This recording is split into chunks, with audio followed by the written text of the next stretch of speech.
Olá, queridos, olá, queridas. A gente agora vai fazer uma aula demonstrativa da composição de cores complementares divididas, né? Eu falei para vocês que a cor complementar dividida, ela é uma cor ela é uma composição, desculpa, que vai, antes de mais nada, buscar a cor complementar de uma principal e vai usar duas cores adjacentes à sua cor complementar para fazer essa composição de cores. Que apesar de ser uma composição de cores que busca um resultado contrastante, assim como da cor complementar, esse contraste ele acaba por ser um contraste um pouco mais suave, tá bom? Então eu vou fazer aqui eu escolhi o azul, a cor complementar, veja só, eu escolhi o azul, tá? A cor complementar do azul é o laranja. Eu não vou usar o laranja, eu vou usar as duas análogas ao laranja, que é o amarelo ouro e o laranja, que também já é um laranja com mistura de vermelho, um laranja avermelhado, tá bom? Então, eu vou usar essas duas, vou tirar esse laranja, que é só a cor complementar do azul, tá? Então, eu vou usar essas três cores. E aqui eu resolvi hoje fazer fazer uma arte um pouco mais abstrata. Faz tempo que eu não faço isso, assim, né? Mas sem compromisso, né? Uma arte que a gente não tenha necessariamente a intenção de passar uma mensagem específica, uma narrativa visual, porque, assim, a narrativa visual, ela é uma coisa super importante, mas ela não precisa existir só ela, né? Existe outras formas de arte, que é o de livre expressão. A livre expressão é quando você deixa a intuição falar mais alto. E eu comecei a olhar o curso e comecei a pensar, tá faltando mais atividade assim aqui nesse curso. Eu vou buscar trazer mais atividades intuitivas, porque eu acho que são atividades importantes para o despertar criativo, né? É tudo um conjunto. É aprender as composições, é fazer o resgate emocional, é trazer essas emoções à tona, trabalhar com atividades criativas, né? E trabalhar com atividades intuitivas. A gente tem que mexer um pouquinho disso tudo. E com a observação, que eu vou insistir. Vocês têm feito observação? Quando vocês buscam inspiração, você não precisa buscar necessariamente uma inspiração só do que você acha bonito. É importante que você busque fazer aquela observação raio-x que eu falei lá no comecinho do curso, que eu comentei lá nas lives de antes do curso, né? É importante a gente buscar descascar, desnudar as coisas que nos inspiram para a gente aplicar no que a gente quer fazer depois, tá bom? Então vamos lá, eu escolhi essas três cores, né? Como eu expliquei para vocês, e eu vou trabalhar com caneta nanquim, essa caneta aqui é uma caneta que dá pra gente aquarelar depois, né? Então eu vou aquarelar depois. Pode fazer com aquarela, pode fazer com giz de cera, gente, pode fazer com o que quiser, tá bom? Então eu peguei aqui um mini álbum que eu fiz para uma aula. E eu vou transformar esse mini álbum aqui, que eu ainda não comecei, eu vou transformar ele num mini álbum só de atividades mais intuitivas, como essa que eu tô falando pra vocês, tá bom?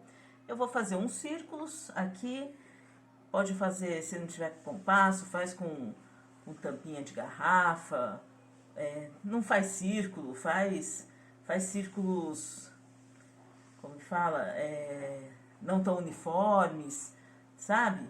Não precisa. E assim, vocês não precisam fazer o que eu tô fazendo também, né, gente? Cada um pode fazer o seu, da sua maneira, né?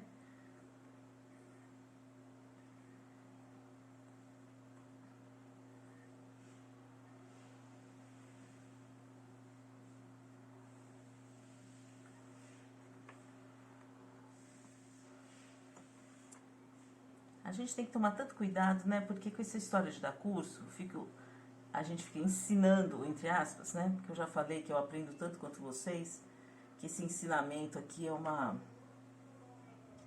é só uma parte, né? Do que acontece no curso. Eu ensino alguma coisa, alguma informação que eu adquiri durante a vida, mas daí eu aprendo com a reação de cada um, com os trabalhos que vocês dividem. Eu me inspiro demais em vocês, demais. Ó, 10-0 pro compasso.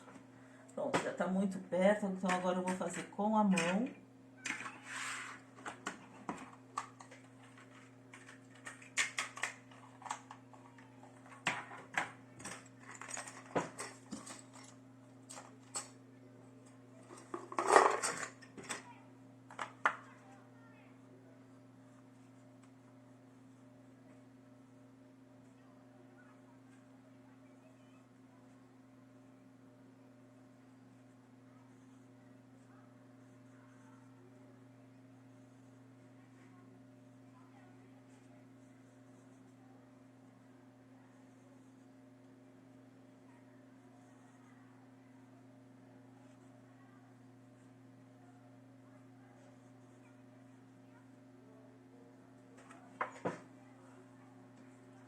Eu gosto muito dessa atividade, porque eu acho também assim, que a gente, quando a gente está trabalhando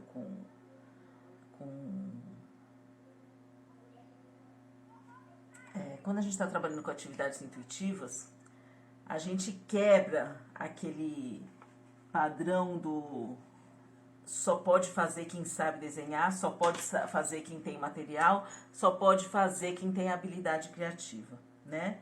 Então, eu gosto disso, de quebrar essa crença, que é uma crença muito limitante para todos nós, né? Porque quando a gente dá aula, as pessoas pensam que a gente está imune, né?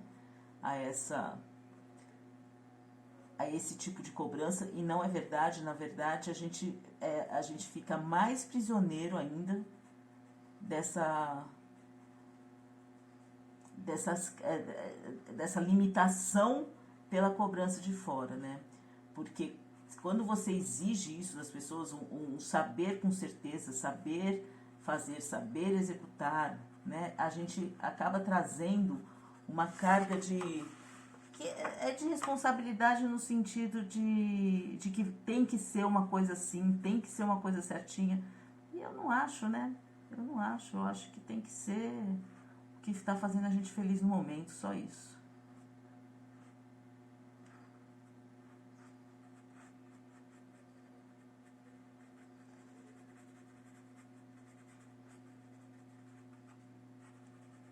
E eu comecei a fazer essa atividade errada, né? Quando eu faço... Por que eu tô falando isso? Quando eu faço uma atividade criativa, assim, intuitiva, mais intuitiva, a primeira coisa que eu gosto de fazer é acender um incenso. E eu não acendi porque acabou meu incenso e eu tenho que sair para comprar. Ainda tem um aí, mas eu não tô gostando dele, não gostei do cheiro dele. Então, a primeira coisa que a gente faz é acender um incenso. A segunda coisa que eu faço é colocar uma música que eu ainda não coloquei. Então, eu vou colocar uma música para embalar a gente nessa viagem criativa aqui.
Bom, gente, eu acabei não falando nada durante o processo criativo, porque na verdade, assim, é assim que é o meu processo criativo, né? Principalmente quando a atividade é totalmente intuitiva, que nem essa. Eu não tenho um plano, eu começo a partir de alguma coisa que vem na minha cabeça, que hoje foram os círculos, e ele foi se transformando assim nessa explosão, né?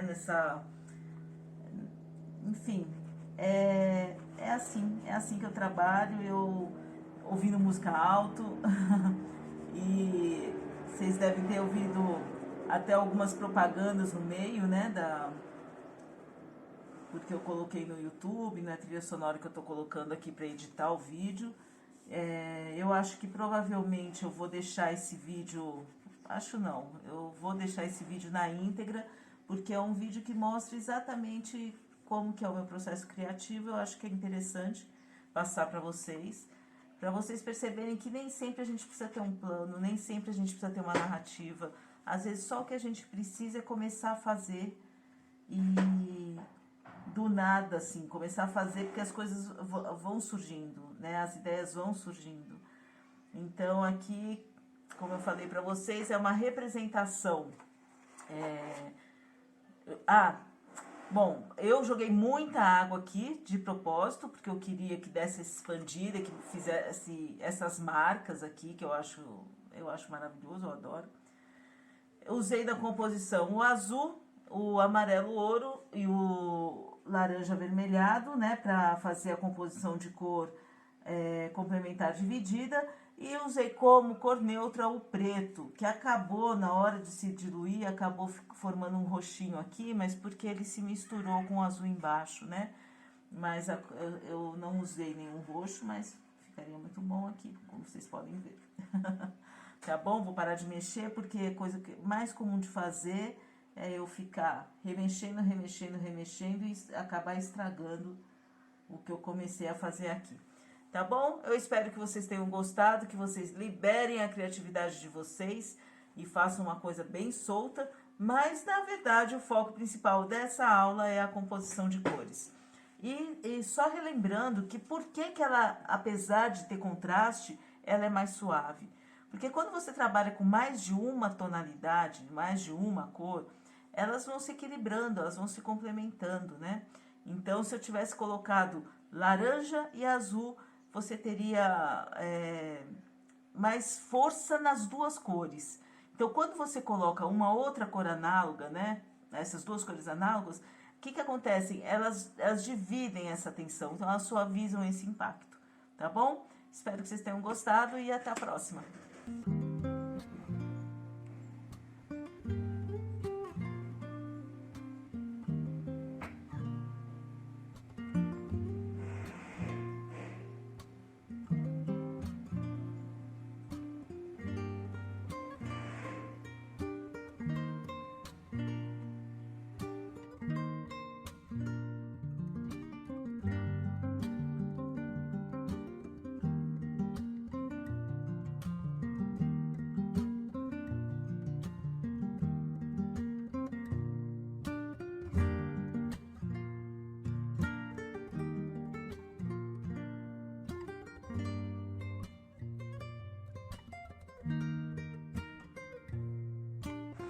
Gente, gravando mais esse videozinho curto, porque depois que secou, eu dei uma segunda mão no amarelo ouro e no laranja. Então, só para vocês verem a diferença que faz uma segunda mão. Porque quando a gente trabalha com água, que dá esse efeito aquarelado, ele vai secando e vai perdendo um pouco a saturação das cores, né?